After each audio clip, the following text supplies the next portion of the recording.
You lie down. The room is dark. The world is quiet. But your brain won't stop. Every mistake you made today, every conversation you should have handled differently, every decision you're worried about tomorrow. Why does this happen? Why does your mind attack you the moment you try to rest? This is the story of a young man who couldn't sleep for months until one night he understood why. His name was David, 24 years old, software engineer, good job, decent salary. From the outside, his life looked fine, but every night the same thing happened. He would come home tired, his body begging for rest. He'd brush his teeth, turn off the lights, close his eyes, and then the thoughts would begin. Did I say the right thing in that meeting? Why didn't I start that project I've been planning for months? Am I wasting my life? What if I fail? What if I'm not good enough? One thought after another, like waves crashing inside his skull. He'd check his phone, scroll mindlessly, anything to distract himself. But the moment he put it down, the thoughts returned. Louder, sharper, crueler. Some nights, he didn't sleep until 4 a.m. He tried everything: meditation apps, sleeping pills, even listening to rain sounds. Nothing worked. Because the problem wasn't his body, it was his mind. Weeks passed, then months. David started showing up late to work. His focus faded. His energy disappeared. His manager noticed. His friends noticed. "You look tired, man. You okay?" He'd just smile. "Yeah, I'm fine." But he wasn't. He was exhausted, not just from lack of sleep. He was exhausted from fighting his own brain every single night. One evening, after another sleepless night, he sat on his balcony at 2 a.m. The city below was quiet. A few lights flickered in distant windows, and he whispered to himself, "Why won't my mind just shut up?" That's when his phone buzzed. A message from his old college mentor, a man he hadn't spoken to in years. "Hey, David, I know it's late, but I had a feeling you needed to hear this. Can we talk tomorrow?" David stared at the screen. He didn't know why, but he said yes. The next evening, they met at a small tea stall. His mentor, Mr. Robert, looked the same. Calm, grounded, peaceful. They sat quietly for a moment. Then Mr. Roberts spoke. "You're not sleeping, are you?" David looked up, surprised. "How did you—" "Because I've been there," Mr. Roberts said. "The sleepless nights, the endless thoughts, the guilt, the fear." David nodded slowly. Mr. Robert leaned forward. "Let me ask you something. When do your thoughts attack you the most?" "At night, when I try to sleep." "Exactly. And do you know why?" David shook his head. Mr. Robert picked up his teacup, held it in front of David. "This cup," he said, "is your mind. And throughout the day, you keep pouring things into it.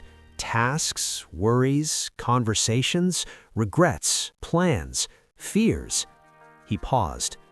"But when do you ever empty it?" David didn't answer. "You don't," Mr. Robert continued. "So by the time night comes, the cup is overflowing.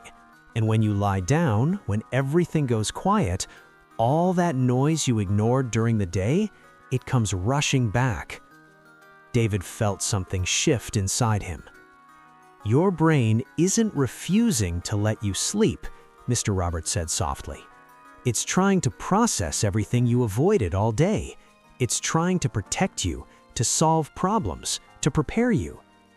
"But I can't control it," David said, frustration creeping into his voice. "Because you're not giving it a time to speak." Mr. Robert put the cup down. "Every evening, before you sleep, give your mind 10 minutes. Write down everything that's bothering you, every worry, every fear, every unfinished thought. Get it out of your head and onto paper. That's it. That's it. Your mind just wants to be heard. Once you listen to it, it will let you rest." That night, Robert went home. He sat at his desk, opened a blank notebook. At first, he didn't know what to write, but then the thoughts started flowing. I feel like I'm falling behind. I'm scared I'm not doing enough. I feel guilty for wasting time. I don't know if I'm on the right path. He wrote for 10 minutes, maybe 15. And when he finished, something strange happened. The noise in his head quieted. Not completely, but enough. He closed the notebook, turned off the light, lay down, and for the first time in months, his mind didn't attack him because it had already spoken. He fell asleep in 20 minutes. The next night, he did it again, and the night after that. Some nights he wrote a lot, other nights just a few lines, but every time the result was the same: peace. Not because his problems disappeared, but because he stopped running from them. He stopped ignoring his own thoughts. He started listening, and the moment he did, his mind stopped screaming. Here's the truth most people don't understand. Your brain isn't your enemy. It's trying to help you. But when you ignore it all day, when you distract yourself, numb yourself, push everything down, it waits. And at night, when the world goes quiet, it speaks. That's not a problem. That's your mind doing its job. The solution isn't to silence it. The solution is to give it space. 10 minutes, a notebook, a moment of honesty with yourself. Write what you're afraid of. Write what you're worried about. Write what you didn't say. Write what you're holding inside. Because once you see it on paper, it loses its power. Once your mind knows you're listening, it stops shouting. And when your mind is calm, sleep comes naturally. David still has hard days. He still worries. He still overthinks sometimes. But now he knows what to do. He doesn't fight his mind anymore. He listens to it. And every night before he sleeps, he writes, not because he has to, but because it reminds him his thoughts are not his enemies. They're just trying to be heard. If this story touched something inside you, if you've ever laid awake fighting your own mind, like this video, share it with someone who needs to hear it, and subscribe for more stories that remind you you're not broken. You're just human.